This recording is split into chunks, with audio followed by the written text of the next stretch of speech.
नमस्कार दोस्तों। पिछले क्लास में हम लोगों ने देखा था क्लास 7 सामाजिक विज्ञान इतिहास का अध्याय नंबर 4 को, और इसमें कुछ चीज़ों को हम लोगों ने पढ़ा था जिसमें था जनपद एवं महाजनपद। जनपद काल और महाजनपद काल में जो जनपद और महाजनपद की व्यवस्था थी वो क्या थी, इस चीज़ को हम लोगों ने देखा था। उसके बाद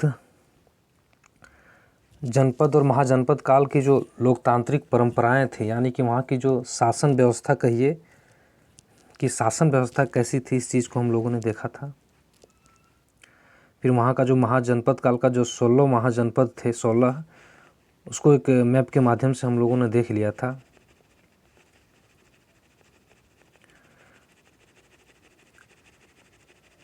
वहाँ की लोकतांत्रिक व्यवस्थाएं भी हम लोगों ने देख लिया था। अब वहाँ की जो महाजनपद काल की कुछ अन्य नवीन प्रयोग थी, उस चीज़ को हम लोग आज जानेंगे। क्या थी उस काल की कुछ नवीन प्रयोग। तो इस क्लास को शुरू करते हैं उससे पहले आपसे एक रिक्वेस्ट है कि इस क्लास को, अगर ये क्लास आपको अच्छा लग रहा हो तो कृपया करके चैनल को सब्सक्राइब कर दीजिएगा और लाइक शेयर भी कर दीजिएगा, ताकि ज़रूरत जिसे एनसीईआरटी पढ़ने की ज़रूरत हो उसके पास ये वीडियो जा सके। तो चलिए शुरू करते हैं। कुछ नवीन प्रयोग।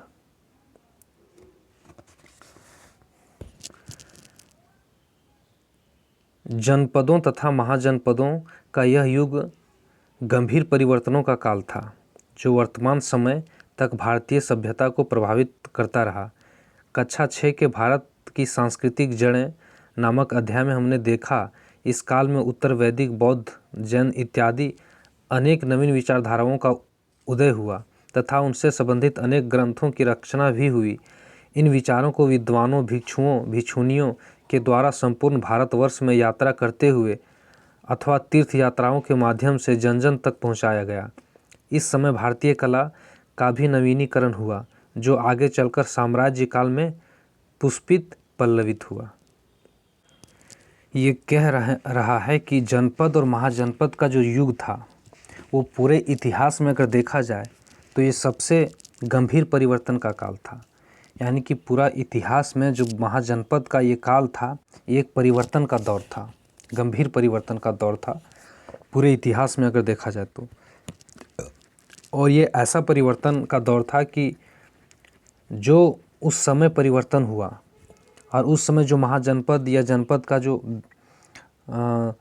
युग था, व्यवस्था थी, वो लगभग आज तक वो चलती आ रही है।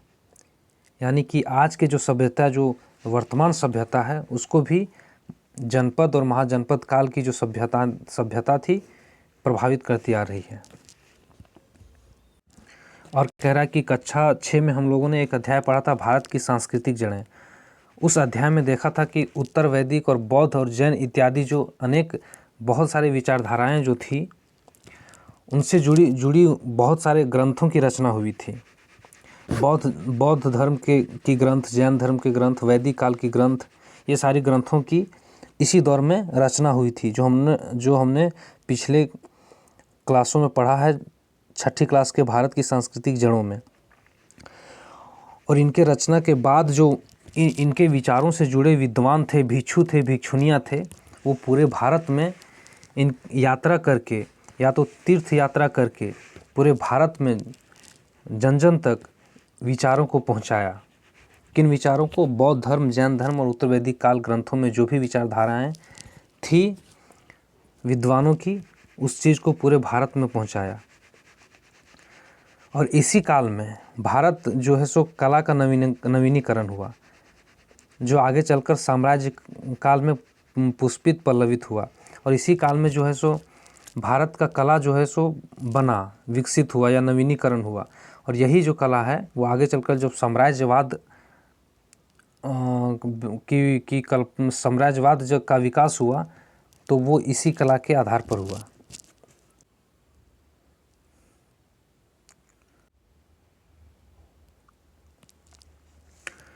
नगरीकरण तकनीकी के बिना संभव नहीं है, और कह रहा है कि जो नगरीकरण है, शहरीकरण है, वो बिना तकनीक के संभव नहीं है। बिना तकनीक के नगरीकरण और शहरीकरण का हम लोग कल्पना नहीं कर सकते हैं। हमने पूर्व में देखा कि हड़प्पा सभ्यता के लोह, ताम्र और कांस्य की धातु कला में दक्ष थे। हम लोगों ने पीछे अध्याय में क्या देखा था कि जो हड़प्पा सभ्यता के, सिंधु घाटी सभ्यता के जो लोग थे वो ताम्र यानी कि तांबा और कांस्य धातु का जो प्रयोग करते थे और उसका जो तकनीक वो लोग जानते थे, उसमें महारत हासिल किए थे। अब इस द्वितीय नगरीकरण की प्रक्रिया में लौह धातु कर्म की तकनीक का प्रयोग एक महत्वपूर्ण परिवर्तन था। सिंधु घाटी सभ्यता में तांबा और कांस्य का प्रयोग होता था, और अब ये जो द्वितीय नगरीकरण जिसे हम लोग महाजनपद काल कहते हैं, उसमें लोहा का ज़्यादा यूज होने लगा और लोहे के तकनीक का, धातु कर्म के तकनीक का प्रयोग ज़्यादा होने लगा। पहले सिंधु घाटी में तांबा कांस्य का होता था और इस काल में यानी कि महाजनपद काल में धातु का ज़्यादा प्रयोग होने लगा। भारत के अनेक क्षेत्रों में द्वितीय सहस्त्राब्दी सामान्य संवत पूर्व के प्रारंभ में ही, यहाँ पे सामान्य संवत पूर्व कहना ज़्यादा कठिन हो रहा है, इसलिए हम इसे ईसा पूर्व कह देंगे शॉर्ट में। तो यानी कि द्वितीय सहस्त्राब्दी यानी कि 2000 ईसा पूर्व के प्रारंभ में ही, के शुरुआत में ही लोह निष्कर्षण एवं उसे आकार देने की विधियां विकसित हो चुकी थी। यानी कि लोहे से बनाए उपकरण जो बनाए जाते थे वो चीज़ें शुरू हो गई थी 2000 ईसा पूर्व के प्रारंभ से ही। परंतु दैनिक जीवन में लोहे का उपयोग कुछ शताब्दियों बाद व्यापक हुआ, लेकिन दैनिक जीवन में इसका यूज कुछ शताब्दी बाद शुरू हुआ।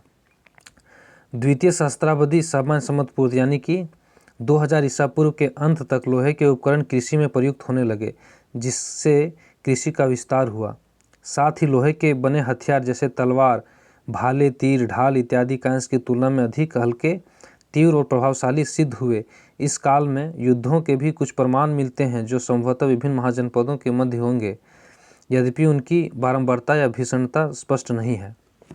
ये कह रहा है कि द्वितीय जो मतलब 2000 ईसा पूर्व के अंत में लोहा का कृषि में भी उपयोग होने लगा और इसके औजार भी बनाए जाने लगे, जैसे कि तलवार हो गए, भाले हो गए, तीर, ढाल इत्यादि सभी बनाए जाने लगे, और जो कांस्य की तुलना में अधिक हल्के थे। यानी कि ये जो चीज़ें लोहे की बनाई जा रही थी वो कांस्य जो था, कांसा, उसके तुलना में हल्के थे, इसलिए लोहे का प्रयोग होने लगा।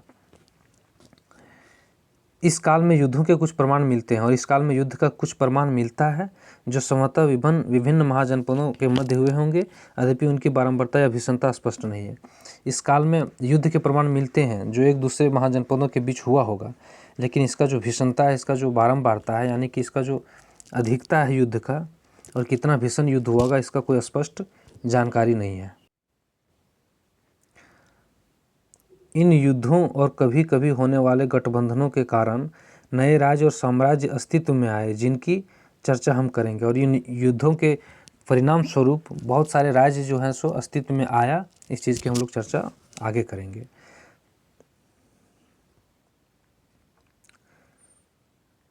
भारत में प्रथम बार सिक्कों का प्रयोग एक अन्य नवाचार था।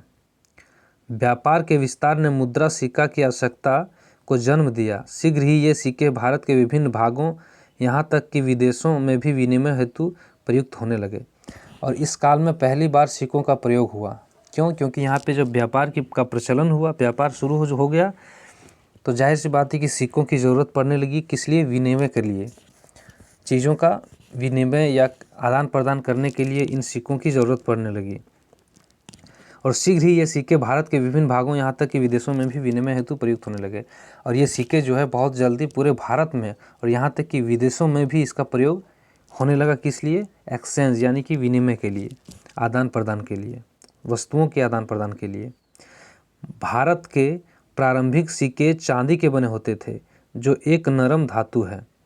इसमें प्रतीकों या चिन्हों को आहत कर अंकित किया जाता था, अतः इन्हें आहत सिक्के भी कहा जाता था। और इस काल में जो सिक्के थे भारत के, और जो कहिए कि भारत का सबसे प्रारंभिक सिक्के थे, ये सबसे पहले सिक्के का प्रचलन यहीं से शुरू हुआ। और ये सिक्के किस चीज़ के थे? चांदी के थे।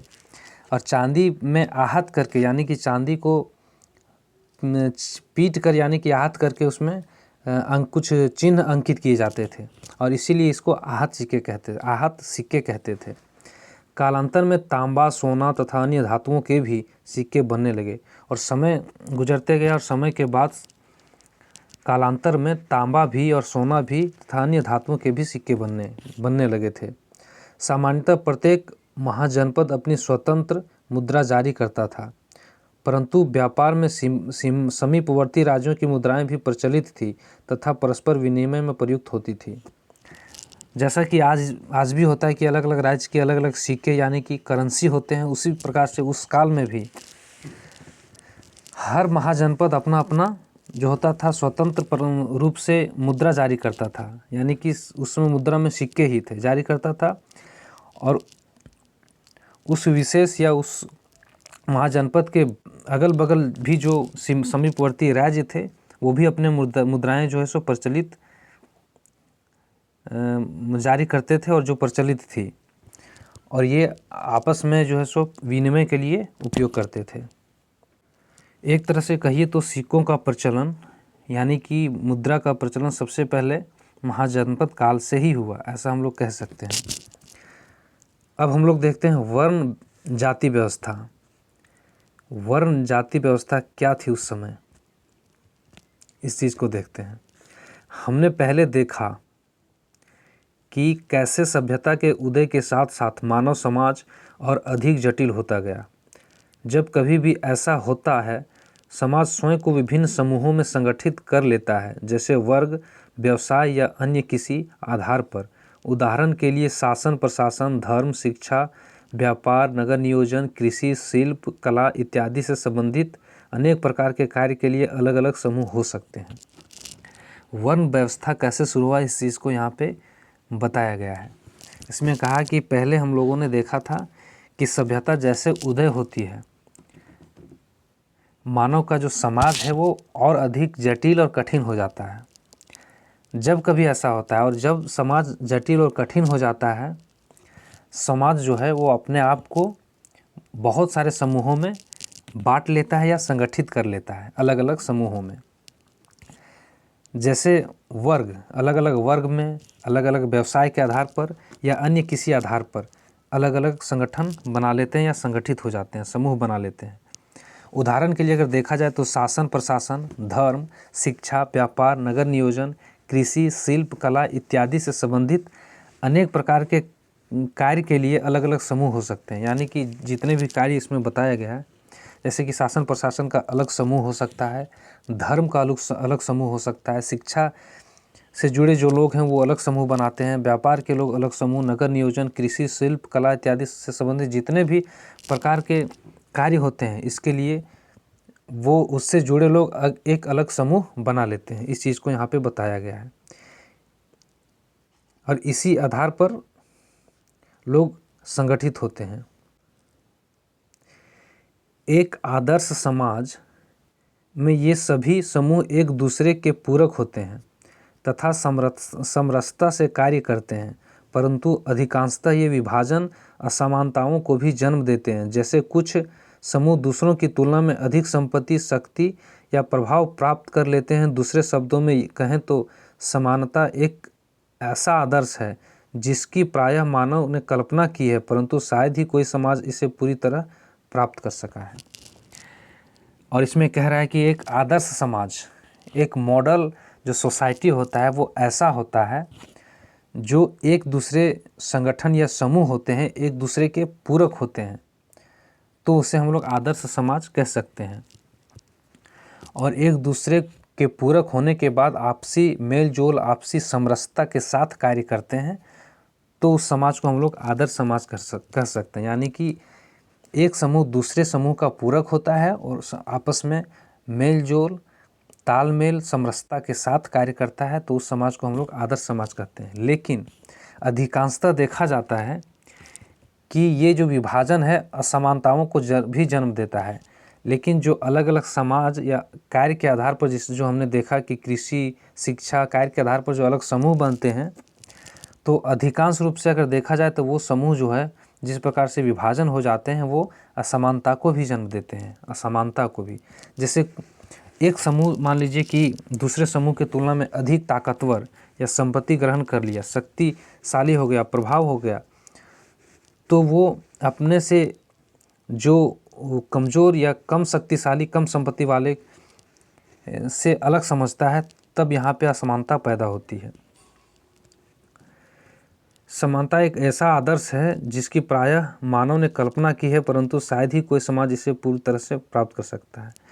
और यहाँ कहा गया कि समानता एक ऐसा आदर्श है जो मानव का मात्र एक कल्पना है, क्योंकि शायद ही ऐसा कोई समाज है आज तक जो इस तरह का समानता प्राप्त कर सका है। इसलिए ये एक समानता जो शब्द है, ये एक ऐसा आदर्श बन गया है जो केवल कल्पना की जा सकती है। ये वास्तव में बहुत कठिन बात है कि लोग समानता के साथ रह सकें। भारतीय समाज दो प्रकार की व्यवस्थाओं में संगठित था। पहला वर्ग था जाति। जाति एक ऐसा समुदाय या समूह था जिससे सदस्य किसी विशेष पेशे या जीविका से जुड़े हुए थे, जैसे कृषि, धातु कर्म, वाणिज्य या किसी हस्तकला में दक्षता। भारत का जो समाज था, इसमें भारत के परिप्रेक्ष्य में कहा गया है कि भारत का जो समाज था वो दो प्रकार की व्यवस्थाओं से संगठित था। कौन सा? पहला वर्ग था जाति। दो प्रकार की व्यवस्था थी उसमें। एक जाति था, और जाति किस आधार पर? जाति एक ऐसा समुदाय था, और जाति ऐसा समुदाय या समूह था जो किसी सदस्य या किसी व्यक्ति जो है उस समुदाय या समूह का वो विशेष पेशे से, जीविका से जुड़ा होता था। जैसे कि कृषि, धातु कर्म, वाणिज्य या किसी हस्तकला में दक्षता हो, तो उसका एक समूह या एक प्रकार से कहिए जाति का कहलाता था। यह कौशल पीढ़ी दर पीढ़ी हस्तांतरित होता था। प्रायः एक जाति के भीतर और भी उपजातियां होती थी जिनके अपने रीति रिवाज जैसे विवाह के नियम, धार्मिक अनुष्ठान या भोजन की परंपराएं अलग होती थी। और ये जातिगत जो व्यवस्था थी, ये समय के साथ पीढ़ी दर पीढ़ी हस्तांतरित होता था उस समय। और प्रायः जो एक जाति के भीतर के लोग थे उसमें बहुत सारी उपजातियां भी थी, और इसके अलग अलग रीति रिवाज थे, जैसे विवाह के नियम, विवाह करने के नियम, धार्मिक अनुष्ठान, धार्मिक जो अनुष्ठान थे वो करने के, भोजन की परंपराएं, ये सारी अलग अलग थी। और दूसरी श्रेणी थी वर्ण, जो वैदिक ग्रंथों से उद्भूत एक अवधारणा थी। वर्ण चार प्रकार के माने गए। ब्राह्मण, जो ज्ञान को सुरक्षित रखने, उसका प्रचार प्रसार करने और यज्ञ आदि धार्मिक कृत्य करने में लगे रहते थे। क्षत्रिय, जिनका कार्य समाज और देश की रक्षा करना और आवश्यकता पड़ने पर युद्ध करना था। वैश्य, जिनका कार्य समाज की समृद्धि बढ़ाना था, जैसे व्यापार, व्यवसाय, कृषि। और शूद्र, जो शिल्प कला, निर्माण, सेवा या अन्य कार्यों में संलग्न थे। पहला हमने देखा जाति के आधार पर। जाति में क्या था? लोग समूह, जाति का समुदाय कैसा था? वो था जो किसी काम में कौशल थे, दक्ष थे, जैसे कि कृषि, धातु कर्म, वाणिज्य, हस्तकला, इस टाइप का बटा हुआ था। और दूसरी श्रेणी की अगर बात की जाए तो वो थी वर्ण व्यवस्था। और वर्ण व्यवस्था कहाँ से आया? वो आया वैदिक ग्रंथों से। इसकी अवधारणा, वर्ण व्यवस्था की जो अवधारणा सबसे पहले आई, वो आया वैदिक ग्रंथों से। वैदिक ग्रंथों के आधार पर वर्ण जो है सो चार प्रकार के माने गए थे। पहला था ब्राह्मण। ब्राह्मण जो वर्ण था उसका काम था ज्ञान को सुरक्षित रखने का, यानी ज्ञान को सुरक्षित रखने का और ज्ञान का प्रचार प्रसार करने का, यज्ञ करने का, धार्मिक काम जो होता है वो करने का, ये सारी काम जो थी वो ब्राह्मण की थी। और अगर क्षत्रिय, दूसरा जो वर्ण था वो क्षत्रिय था, जिसका काम था समाज और देश की रक्षा करना और आवश्यकता पड़ने पर युद्ध करना। क्षत्रिय का काम था समाज का रक्षा करना, समाज के लिए काम करना, और आवश्यकता अगर पड़े, ज़रूरत पड़े तो युद्ध करना। वैश्य का काम क्या था? जिनका कार्य समाज की समृद्धि बढ़ाना था, यानी कि खासकर जैसे समझ लीजिए व्यापार, व्यवसाय या कृषि, ये सारी चीज़ें जो थी ये वैश्य का काम था। अंतिम चौथा जो था वो था शूद्र, और शूद्र का काम था शिल्प कला, निर्माण कार्य, सेवा या अन्य कार्यों में संलग्न रहते थे। और इसके अलावे जो शूद्र थे वो निर्माण का कार्य करते थे, शिल्प कला का कार्य करते थे, सेवा करते थे, इन सारी चीज़ों में वो संलग्न थे। ग्रंथों और अभिलेखों से मिले ऐतिहासिक प्रमाणों से यह ज्ञात होता है कि प्रारंभिक काल में व्यक्ति और समुदाय अपनी परिस्थितियों के अनुसार अपने व्यवसाय को बदल लेते थे। उदाहरण के लिए लंबे समय तक पड़े अकाल या प्राकृतिक आपदा के कारण किसी कृषक समुदाय को अपने क्षेत्र से नगर की ओर पलायन करना पड़ता था और उन्हें अन्य व्यवसाय अपनाने पड़ते थे। कुछ ब्राह्मण व्यापार यहाँ तक कि सैनिक कार्यों में भी प्रवृत्त हो जाते थे। यह जटिल प्रणाली भारतीय समाज की रचना में सहायक रही, जो समाज की गतिविधियों, विशेषतः आर्थिक गतिविधियों को संगठित करने में उपयोगी रही और इसने समाज को कुछ हद तक स्थिरता प्रदान की। किंतु समय के साथ यह प्रणाली कठोर होती चली गई, जिससे निम्न जातियों या उन समुदायों के प्रति असमानता और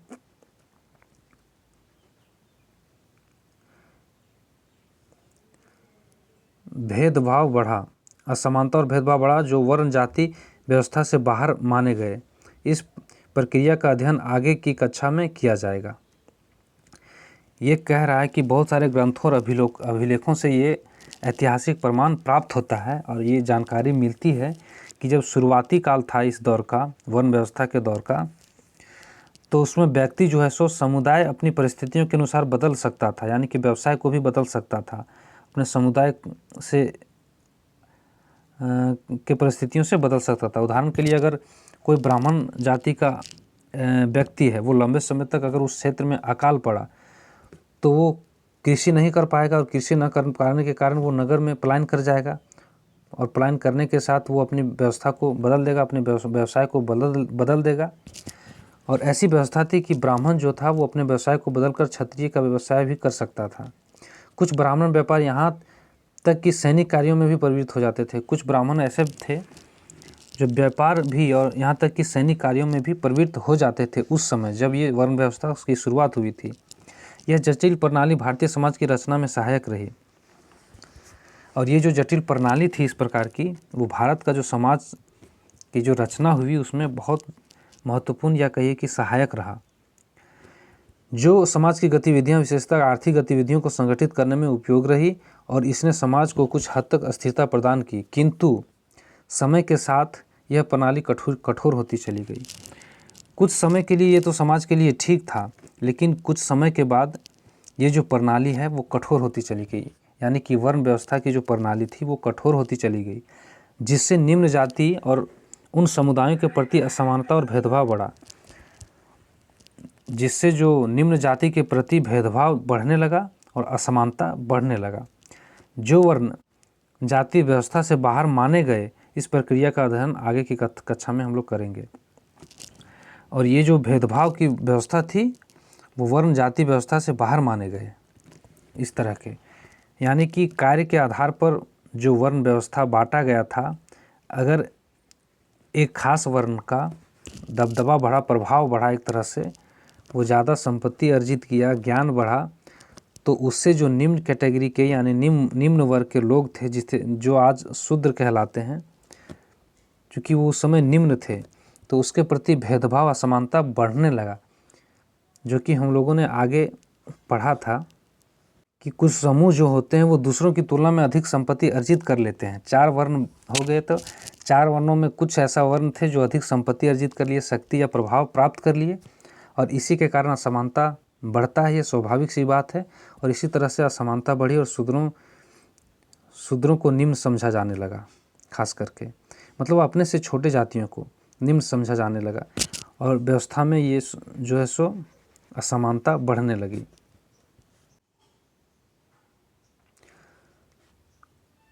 वर्ण व्यवस्था ने भारतीय समाज पर गहरा प्रभाव डाला। पीढ़ियों से अनेक विद्वानों ने इनके असंख्य पहलुओं का अध्ययन किया। यह आम सहमति है कि प्राचीन काल में यह व्यवस्था अपेक्षाकृत भिन्न थी, विशेष रूप से अधिक लचीली थी, लेकिन समय के साथ विशेषतः ब्रिटिश शासनकाल में यह अत्यधिक कठोर हो गई। यह भी ध्यान रखना चाहिए कि वर्ण जाति व्यवस्था भारतीय समाज में कार्यरत एक प्रमुख व्यवसाय रही है, परंतु यह एकमात्र सामाजिक व्यवस्था नहीं रही। अन्य अनेक व्यवस्थाएं भी अस्तित्व में थी जिनका अध्ययन हम आगे के अध्यायों में विशेषकर हमारी संस्कृतियां, धरोहर और परंपराएं में करेंगे। ये कह रहा है कि वर्ण जाति जो पहले जो व्यवस्था थी वो लचीली थी, यानी कि बदल सकती थी। एक वर्ण के लोग दूसरे वर्ण के लिए का जो कार्य है वो भी कर सकते थे, लचीली थी। लेकिन समय के साथ हम लोग ये देखते थे और आम जो विद्वानों का जो है सो सहमति है कि व्यवस्था अपेक्षाकृत भिन्न थी, है कि समय के साथ विशेषतः ब्रिटिश काल जब था तब ये अत्यधिक कठोर हो गया, ये जो व्यवस्था थी, इस चीज़ को यहाँ पर कह रहा। और कई विद्वान कहते हैं कि जिस प्रकार की अभी वर्तमान में जो व्यवस्था दिख रही है वर्ण व्यवस्था, ये प्राचीन काल में ऐसा नहीं थी, वो भिन्न था, लेकिन समय के साथ बदलते गए, वो कठोर होता गया और आज की जो वर्ण व्यवस्था है वो प्राचीन काल के वर्ण व्यवस्था से भिन्न बन गई और समाज में असमानता पैदा हो गई। और यहाँ पे कह रहा है कि वर्ण जो व्यवस्था थी वो एकमात्र सामाजिक व्यवस्था नहीं थी, अन्य बहुत सारी व्यवस्थाएं हमारे समाज में अस्तित्व में थी, जिनका अध्ययन हम लोग अगले अध्याय में करेंगे। और विशेषकर यहाँ पर बताया गया है कि हमारी सांस्कृतिक धरोहर और ज्ञान परंपराएं जो है उसमें करेंगे उस अध्याय में। हम लोगों ने इस काल के वर्ण व्यवस्था को देखा, अब हम देखते हैं भारत के अन्य भागों में विकास, और भारत के अन्य भागों में विकास कैसे हुआ उस चीज़ को भी देखते हैं। क्योंकि हम लोग अभी महाजनपद उत्तर काल, भारतीय उपमहाद्वीप के उत्तर और उत्तर पश्चिमी में जो सभ्यताएं थी उस बारे में पढ़ा, अन्य भागों में क्या क्या विकास हुआ उस चीज़ को भी हम लोग जानते हैं। प्रथम सहस्त्राब्दी सामान्य संवत पूर्व में, यानी कि 1000 ईसा पूर्व में व्यापार, तीर्थ यात्रा तथा सैन्य अभियान आदि के उद्देश्य से महत्वपूर्ण संचार मार्ग विकसित हुए। यानी कि व्यापार के लिए, तीर्थ यात्रा के लिए तथा सैन्य अभियान के लिए, इस उद्देश्य से बहुत सारे संचार का मार्ग यानी कि मार्ग विकसित हुए। इनमें 2 मार्ग उत्तरापथ, दक्षिणापथ विशेष रूप से प्रसिद्ध रहे, और इसमें से 2 मार्ग प्रसिद्ध रहे, जिसमें पहला था उत्तरापथ और दूसरा दक्षिणापथ, जिनका उल्लेख साहित्य में भी मिलता है। प्रथम मार्ग उत्तर पश्चिम क्षेत्रों से गंगा के मैदानों वहाँ से पूर्वोत्तर भारत से जोड़ता था। दूसरा मार्ग कौशाम्बी प्रयागराज के समीप, जो उस समय महाजनपदों में से एक की राजधानी थी, वहाँ से प्रारंभ होकर विंध्य पर्वत श्रृंखला को पार करते हुए दक्षिण भारत की ओर जाता था। यहाँ पे कह रहा कि एक पथ तो आपका यहाँ पे उस काल में 2 पथ था। प्रथम जो मार्ग था जिसे हम लोग उत्तरापथ कहते हैं, वो उत्तर पश्चिम यानी कि सिंधु घाटी सभ्यता का जो क्षेत्र था वहाँ से गंगा मैदानों की ओर, वहाँ से पूर्वोत्तर भारत को जोड़ता था। यानी कि सिंधु घाटी सभ्यता की जो क्षेत्र था उससे लेकर गंगा के मैदान और वहाँ से लेकर जो पूर्वोत्तर भारत था वहाँ तक ये पथ जोड़ता था। और जो दूसरा मार्ग था वो कौशाम्बी प्रयागराज के जो समीप है, उस समय महाजनपद काल में से एक की राजधानी थी कौशाम्बी, वहाँ से प्रारंभ होकर, वहाँ से शुरू होकर विंध्य पर्वत जहाँ पर है वहाँ को पार करते हुए और दक्षिण भारत, उत्तर से मतलब कि दक्षिण भारत की ओर जाता था ये पथ। जब हम भारत में साम्राज्य निर्माण की प्रक्रिया का अध्ययन करेंगे तब इन मार्गों पर और विस्तार से चर्चा करेंगे, और साम्राज्य निर्माण का जो प्रक्रिया पर हम लोग आगे अध्ययन करेंगे तो इन मार्गों का और भी चर्चा करेंगे, इस बात को कह रहा है। इसके अतिरिक्त अनेक समानांतर मार्ग भी भारत के अन्य भागों को जोड़ते थे, विशेषकर पश्चिम और पूर्वी समुद्री तटों के महत्वपूर्ण बंदरगाहों को, जो व्यापार के सक्रिय केंद्र थे। पूर्वी क्षेत्र में कई प्रमुख नगर उभरे, जैसे शिशुपालगढ़, वर्तमान भुवनेश्वर, ओडिशा, जो कलिंग क्षेत्र की राजधानी थी। यह नगर एक सुनियोजित वर्गाकार आधार रचना पर बना था, जिसमें सुदृढ़ दुर्ग और चौड़ी सड़कें थी।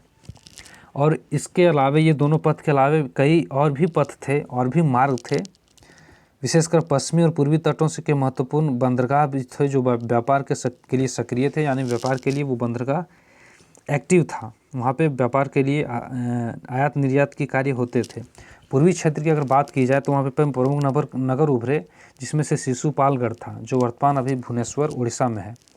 और यह शिशुपालगढ़ जो कलिंग क्षेत्र की राजधानी थी, यह नगर एक सुनियोजित वर्गाकार आधार रचना पर बना था, जिसमें सुदृढ़ दुर्ग और चौड़ी सड़कें थी। और यह नगर जो बना था उसमें सुदृढ़ दुर्ग भी था और चौड़ी सड़कें भी थी। इस प्रकार से रचना की गई थी।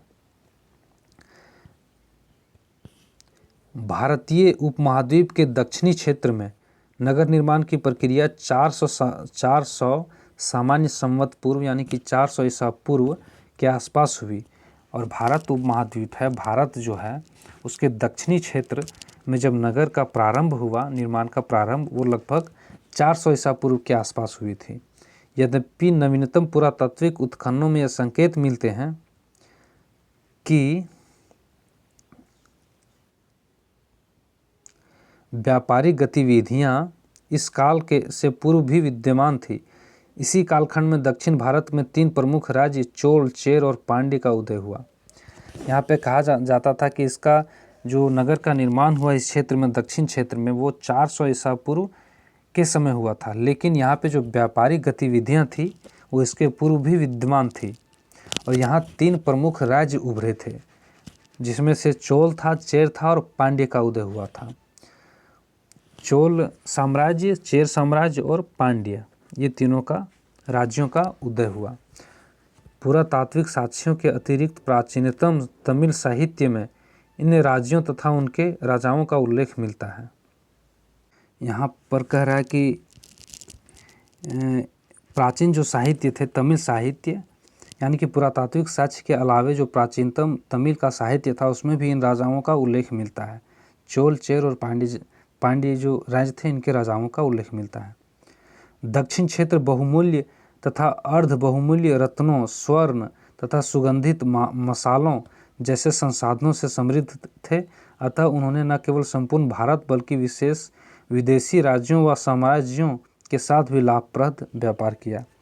और जो दक्षिण भारत का क्षेत्र था वहाँ पे बहुमूल्य या अर्ध बहुमूल्य रत्न, सोना और सुगंधित जो वहाँ पे मसाले थे, इसके लिए प्रसिद्ध था और समृद्ध भी था। और इस कारण ये जो क्षेत्र था ये केवल भारत नहीं, पूरे देश विदेश में के अनेक राज्यों या साम्राज्यों के साथ भी व्यापार किया। 300 या 200 सामान्य संवत पूर्व के लगभग उत्तर पूर्वी प्रदेश समेत संपूर्ण उपमहाद्वीप एक परस्पर जुड़ा हुआ,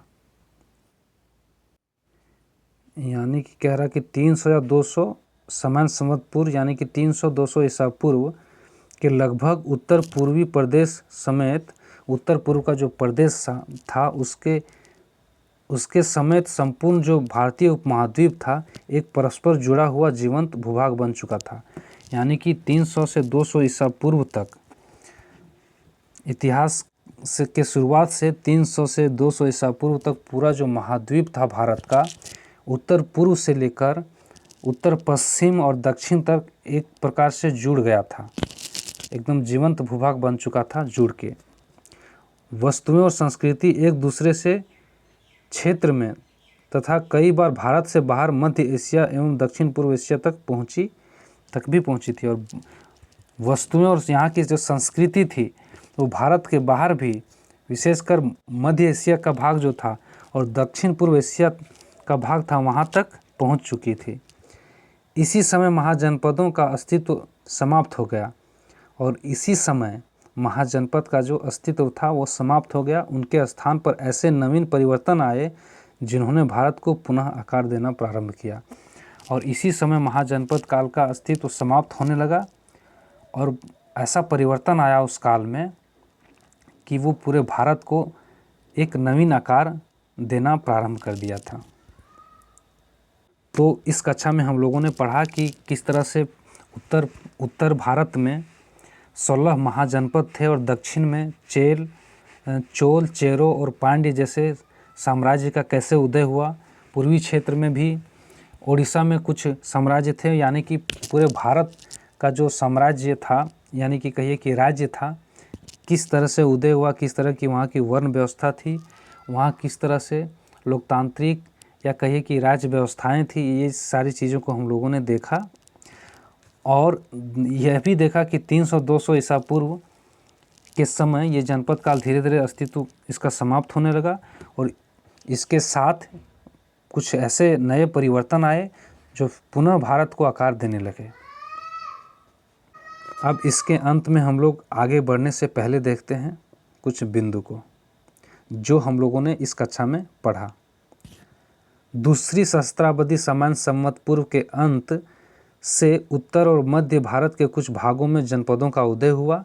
ये छोटे राज्य थे जिनको शासक एक राजा होता था जो वरिष्ठ जनों की परिषद से परामर्श लेकर निर्णय लेता था। ऐसा हम लोगों ने देखा इस क्लास में। प्रथम सहस्त्राब्दी सामान्य संवत पूर्व 16 महाजनपद प्रथम संगठित राज्य के रूप में स्थापित हुए। इसी कालखंड में भारत में द्वितीय नगरीकरण प्रारंभ हुआ जो गंगा क्षेत्र से दक्षिण भारत तक सभी दिशाओं में विस्तृत हो गया। लगभग 300 सामान्य संवत पूर्व तक महाजनपदों का अस्तित्व समाप्त हो गया। इसी अवधि में उत्तर दक्षिण पूर्व पश्चिम तथा संपूर्ण उपमहाद्वीप को जोड़ने वाला एक विशाल सड़क मार्ग बना। इन मार्गों के माध्यम से लोगों, वस्तुओं, विचारों एवं शिक्षाओं का आदान प्रदान हुआ। इस चीज़ को हम लोगों ने इस कक्षा में पढ़ा और इसके साथ हम लोग आज का क्लास को समाप्त करते हैं और इसी क्लास के साथ ये अध्याय भी समाप्त होता है। अगर ये कक्षा आप लोगों को अच्छा लगा होगा तो एक बार फिर हम आपसे आग्रह करते हैं कि व्यूज़ तो आता है मेरे वीडियो पर, लेकिन आप लोग सब्सक्राइब नहीं करते हैं और ना लाइक करते हैं और ना कमेंट करते हैं। जैसा भी अनुभव हुआ हो सब्सक्राइब करें, अच्छा अनुभव हुआ तो कमेंट करें। अगर इस वीडियो में क्या सुधार की ज़रूरत है उस चीज़ को आप लोग कमेंट के माध्यम से बता सकते हैं।